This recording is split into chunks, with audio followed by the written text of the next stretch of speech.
it was going incredibly well up until around noon of yesterday. And then things got weird. And that's when it got to the point of the judge making his decision of what instructions he was going to give to the jury and whether or not he was going to give the necessity defense instructions.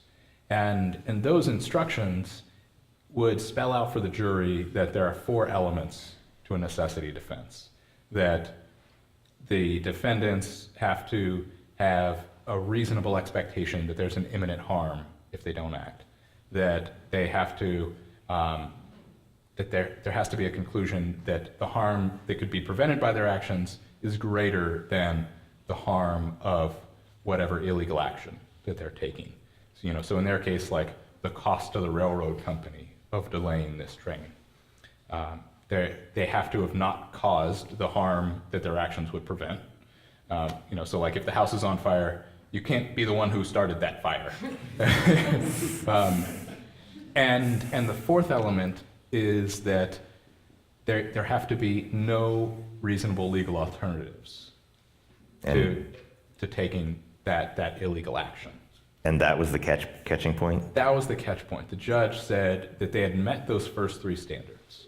That, the judge said there's no doubt about the seriousness and urgency of climate change here.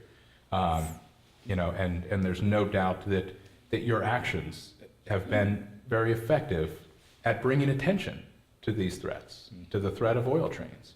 And the trial was packed with supporters and with media. I mean, there was like 6 TV cameras in there. The Guardian from the UK had a reporter there on site, and and the judge pointed that out. He said, obviously you've brought more attention to this, and you've inspired people to engage in the political process. But he got hung up on that 4th point of no reasonable legal alternatives, and the defense was trying to make the point that they had tried all these reasonable legal alternatives, and none of them were sufficient for the time frame of the crisis. None of them were sufficient to actually meet the scale and the urgency of the climate crisis. And the judge pretty much ignored the discussion about sufficiency and just said, if it's reasonable, and if it has any effect, then it's an alternative. So he said, you can't use the necessity defense.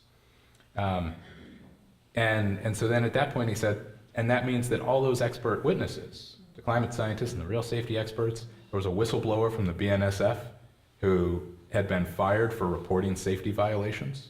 He said all of that is now irrelevant because it was all speaking to the necessity defense argument. And so the jury came back in then that afternoon, and the judge instructed them, he said, you've got to ignore almost all of what you've heard for the past 3 days. All of that expert testimony is inadmissible, and you can't consider it when making your decision. When you make your decision, you just have to look at these elements of what constitutes trespass and what constitutes obstructing the train. And if you find that the facts indicate that the defendants did that, you have to find them guilty. And you can't weigh the morality of it. You can't weigh the impacts on society. Don't think about any of that. All you can do is just think about whether these legal points have been met. So it extremely restricted what the defense was able to say in their closing arguments then. And so then it went to the jury at the end of the day yesterday. This morning the jury reconvened and came to a conclusion in the middle of this morning.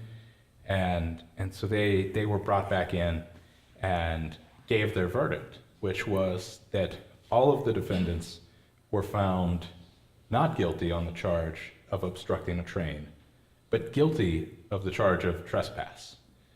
And so we were a little confused by that. We didn't quite know how to play that. And then the judge said, let's roll forward into sentencing.